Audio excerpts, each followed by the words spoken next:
بسم اللہ الرحمن الرحیم۔ السلام علیکم۔ پرانے زمانے کی یہ بات ہے، ازبکستان کے ملک پر ایک بادشاہ حکومت کرتا تھا۔ اس کا ایک غلام تھا جس کا نام سبکتگین تھا۔ وہ بہت بہادر، عقل مند اور نیک دل انسان تھا۔ اس کی انہی خوبیوں کی وجہ سے بادشاہ اسے بہت عزیز رکھتا تھا۔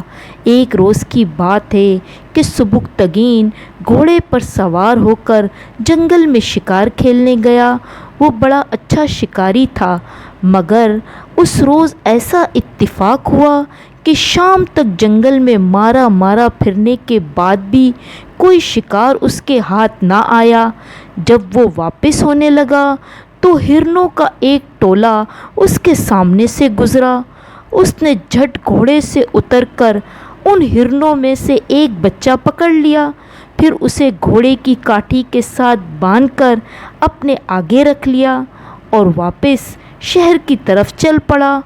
کچھ دور جانے کے بعد اس نے جب دیکھا تو وہ حیران رہ گیا۔ ایک ہرنی اس کے گھوڑے کے آگے آ گئی اور اس کی آنکھوں سے آنسو بہہ رہے تھے۔ ہرنی کا وہ بچہ جو کہ اب اس کی قید میں تھا، وہ بچہ بھی بری طرح تڑپ رہا تھا۔ سبکتگین کو یہ دیکھ کر اس ہرنی اور اس کے بچے پر بڑا ترس آیا اور وہ فوراً گھوڑے سے اترا اور ہرنی کے بچے کو چھوڑ دیا۔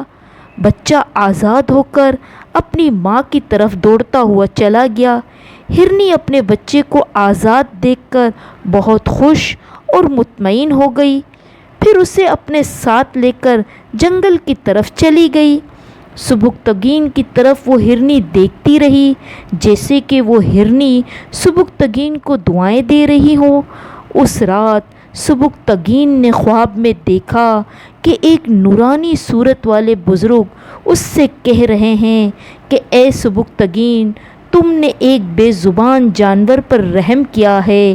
تمہارے اس کام سے اللہ تعالیٰ بہت خوش ہوئے ہیں اور اللہ نے تمہارے نصیب میں بادشاہت لکھ دی ہے۔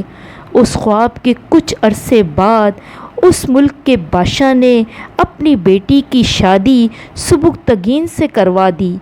بادشاہ کے ہاں سوائے بیٹی کے اور کوئی اولاد نہ تھی، اس لیے اس کے مرنے کے بعد سبکتگین ازبکستان کا بادشاہ بن گیا۔